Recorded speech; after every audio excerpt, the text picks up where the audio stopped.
Sí, agradecerle a usted la invitación, también al doctor Llorens por la organización de este evento en conjunto, al doctor José Rovira, al doctor Sebastián Miras, a todos, muchas gracias. Me da mucho gusto también estar acá, ver a Damiana y a Susana, ¿no? Personas conocidas y a quienes admiro. Entonces, pues, muchas gracias por la invitación. Yo les voy a hablar en esta ocasión de de dos volúmenes que se publicaron ya hace algunos años, justo en este 2024 se están cumpliendo 100 años de que Vasconcelos publicó esta iniciativa de lecturas clásicas para niños. Entonces, en un primer momento hablaré de la perspectiva educativa, de por qué tendríamos que revisar a los clásicos, luego me centraré en la revisión propiamente de ese texto, y luego en las posibilidades de uso que les podemos dar a estos textos por distintos niveles educativos. En primer lugar, para hablar de la perspectiva educativa, así como ahora mismo nosotras estamos hablando de la importancia de conocer distintos textos de diferentes latitudes para ampliar la perspectiva de la realidad mediata, así también lo hizo Vasconcelos entre el siglo hombre del siglo XIX, del siglo XX, quien durante su gestión como secretario de Educación Pública, pues fue promotor de la elaboración y la difusión de esta antología de la cual vamos a hablar hoy, y que me parece importante recuperar, porque si lo pensamos desde la pedagogía, desde la educación, pues mirar hacia otros mundos a través de sus textos, a través de sus narrativas, es una forma de hacer puentes epistemológicos, como ya nos decían las compañeras del colectivo, pero también es una forma de hacer justicia epistémica a cada uno de esos referentes, ¿no? Y esa justicia epistémica entendida como el reconocimiento y reparación de las desigualdades en la producción y distribución y validación del conocimiento, que también ya se retomaba ese tema, ¿no? ¿Cómo hacemos para visibilizar los textos y las narrativas de distintas latitudes, reconociendo que todas las culturas, que todas las regiones tienen elementos valiosos, en tanto estos textos dan cuenta de su devenir, de su cotidiano, de sus creencias, de sus tradiciones, de cómo entienden ellos el mundo y cómo se sitúan en el mundo, evitando de esta manera acciones o actitudes de colonialismo, de desigualdad de género, de racialización u otras formas de opresión. Entonces, es bajo esa lógica, ¿no?, que traigo a colación este texto, y pensando en cómo podríamos llevar esto al aula, considerando que quienes están viendo también este seminario son estudiantes de la Facultad de Educación, pensando en estos resultados de aprendizaje que podríamos desarrollar con nuestro alumnado a partir de estas lecturas y de muchas otras que nos han mostrado a lo largo de las comunicaciones que han tenido lugar en este seminario. Entonces, pienso que recuperar estos textos de distintas latitudes nos permite comprender la diversidad de las culturas que existen, fomentar el pensamiento crítico en el caso de los textos clásicos, porque estos textos, como ya les contaré, pues promueven la elaboración de preguntas filosóficas y morales que, a pesar de que ya es un texto de antaño, pues siguen siendo relevantes hoy en día, ¿no? Les permiten a los estudiantes debatir y reflexionar temas que siguen vigentes. También revisar estos textos permite conocer las raíces de varios tipos de saberes, ya que los textos clásicos pues nos llevan a esas bases, a esos elementos de filosofía, política, ciencia y literatura para identificar su origen, pero también su evolución en tanto abordan distintas ideas.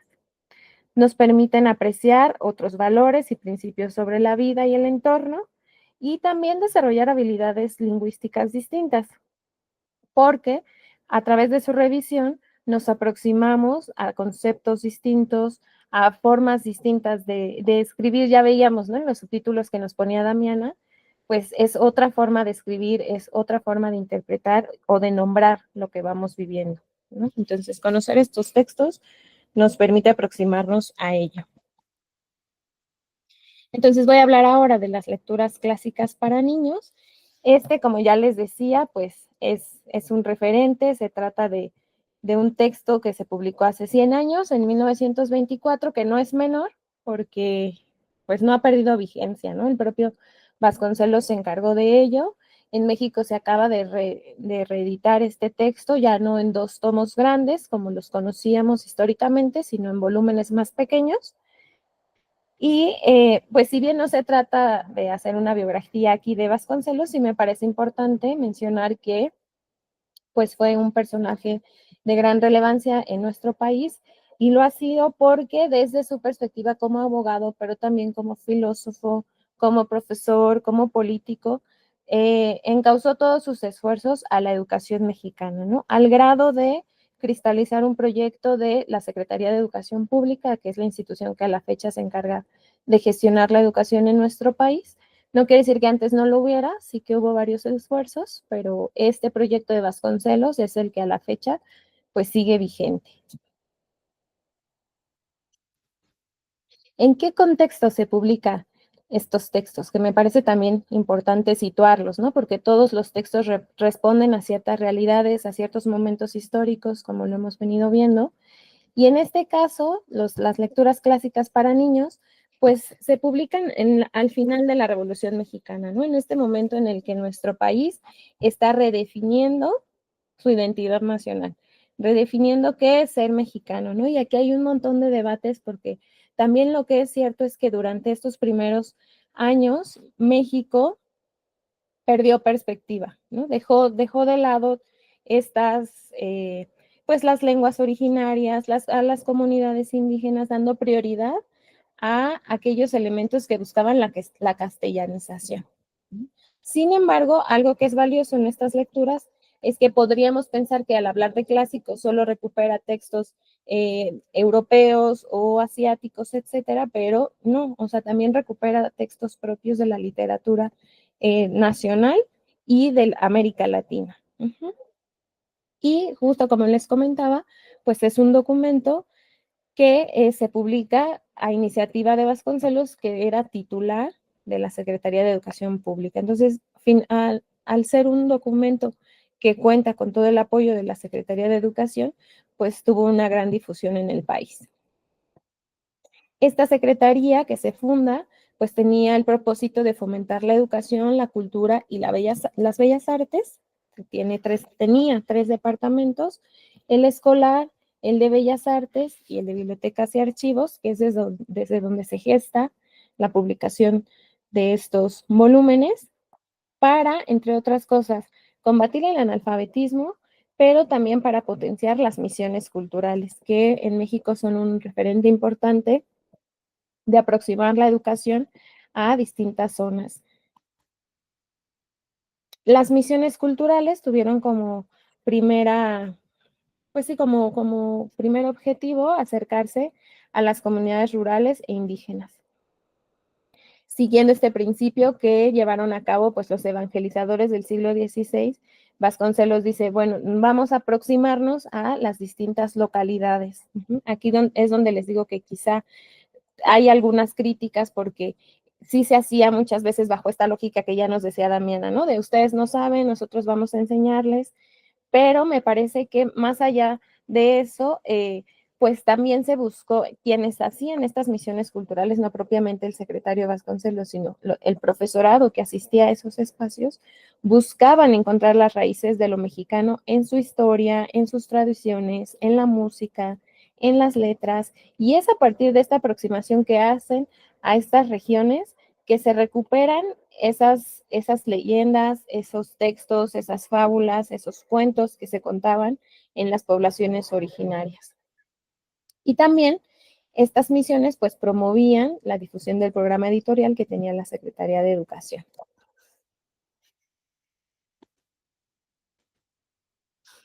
Este programa editorial publicó al menos 2 textos clave, ¿no? La revista cultural del maestro, que también es otro referente del que me gustaría hablarles en otro momento, porque estas revistas lo que buscaban era aproximar al profesorado a temas que estaban en la agenda educativa, pero también en la agenda política, en el avance de la ciencia, y la publicación de clásicos de la literatura y la cultura universal. Entonces tenemos 2 textos: los clásicos verdes, que se publicaron en 1921, que estos sí son textos que hacen alusión al pensamiento, sobre todo clásico griego.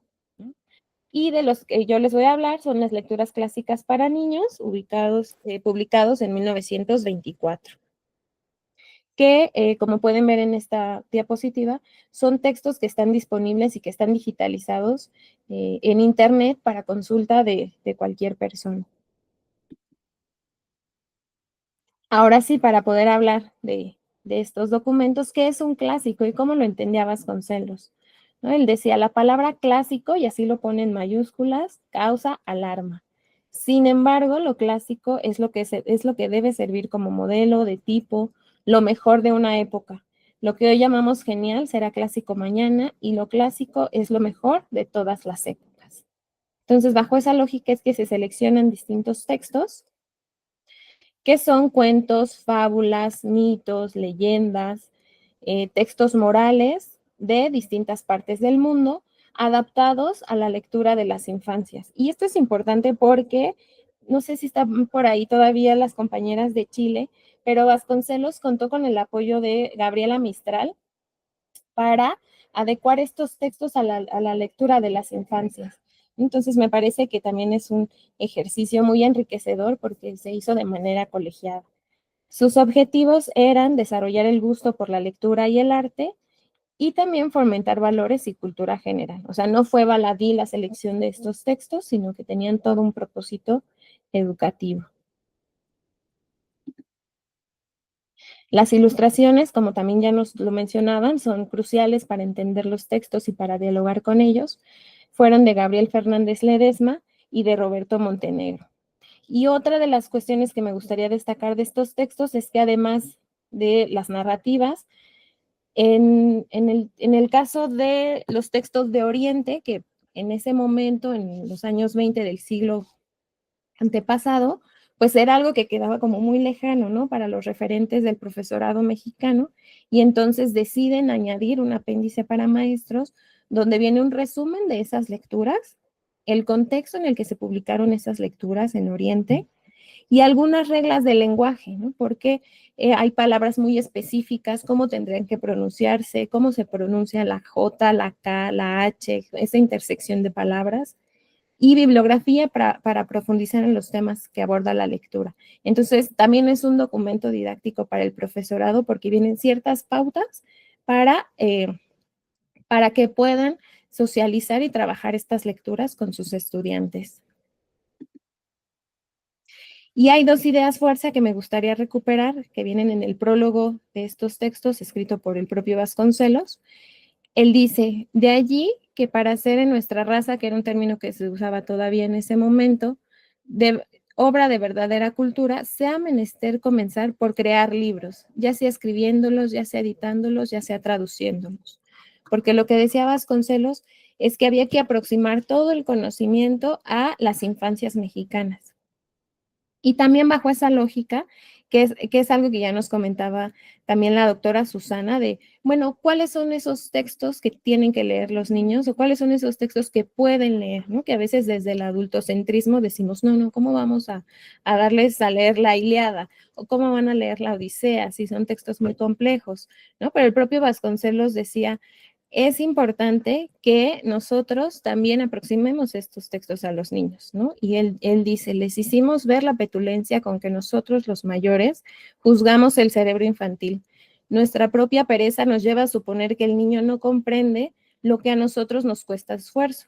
Olvidamos que el niño es mucho más despierto, ¿no? O sea, como situando y diciendo, estas lecturas también son para niños y que sí tienen ciertas adecuaciones justo con base en el apoyo también pedagógico que recibió de la maestra Mistral.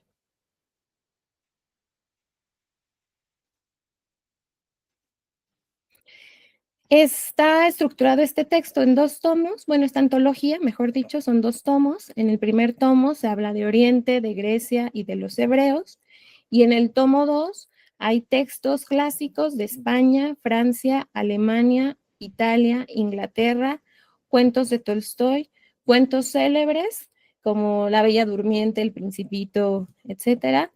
Y luego está la sección de América y que me pareció importante hacer la connotación entre paréntesis de poner Latinoamérica, ¿no? Porque no son textos de todo el continente, sino más bien de Latinoamérica, también bajo este pensamiento de Vasconcelos de integrar la región latinoamericana. Y entonces ese apartado viene distribuido en leyendas, el descubrimiento de América, la conquista y la colonia, que también es una forma de resignificar, ¿no? Podrían haber dicho en ese momento, no, esa es historia complicada, no podemos hablar de esos temas y decidieron incluirlos, ¿no? Para traer esos debates a las infancias y a las escuelas. En el caso de las leyendas, me gusta mucho este apartado porque se muestra esta coexistencia de culturas. Entonces hay leyendas de México, pero también hay leyendas ecuatorianas, leyendas de Perú, eh, textos biográficos como el del propio Nezahualcóyotl, ¿no? Entonces, en realidad, son pocas respecto a las dimensiones de estos textos, pero es una antología, ¿no? Entonces, me parece que es un buen esfuerzo. Y finalmente hablar de las posibilidades de uso en el aula por nivel educativo. Entonces, si quisiéramos utilizarlos en primaria, pienso que podríamos utilizarlo para hacer narración de estos cuentos con ilustraciones o justo pedirle al alumnado que ilustre estos textos, porque además las ilustraciones que traen son muy valiosas. Hacer teatro de sombras, creación de un diario de personajes, hacer un juego de roles o incluso un mapa de emociones, ¿no? ¿Qué les hace sentir cada uno de estos textos clásicos? En la secundaria, en la ESO, hacer pues un debate literario, quizá una reinterpretación de los cuentos, porque también al ser textos clásicos, pues tienen muchos referentes que ahora son cuestionados, ¿no? Y que muy bien que se cuestionen. Entonces, justo con estudiantes de secundaria, hacer esta reinterpretación, hacer un libro viajero digital, identificar ciertos simbolismos, porque pues como vemos es una aproximación a distintas culturas, entonces identificar, ¿no?, cuáles son esos simbolismos, o pensar en hacer entrevistas a personajes, incluso pensaba con la inteligencia artificial, ¿no? Cómo ponernos a dialogar con Vasconcelos o con Cervantes o con los distintos clásicos, ¿no? Y en el caso de la educación normal en México o de la formación del profesorado en España, con estudiantes ya universitarias y universitarios, pues hacer un análisis pedagógico de los cuentos, diseñar actividades de aprendizaje para ser utilizadas en los distintos niveles educativos, adaptarlas considerando pues la inclusión y hacer proyectos como el de Damiana, súper valiosos de difusión y promoción de la lectura. Y también quisiera aprovechar este espacio para proponer y pensar que sería muy valioso desarrollar una antología parecida con literatura contemporánea, ¿no? Aquí en el seminario hemos conocido distintos textos que me parece que podría ser muy valioso recuperar y armar una antología de este tipo en el que pues tenga un prólogo, que tenga un hilo conductor y que incluso tenga estos referentes para el profesorado. Muchas gracias.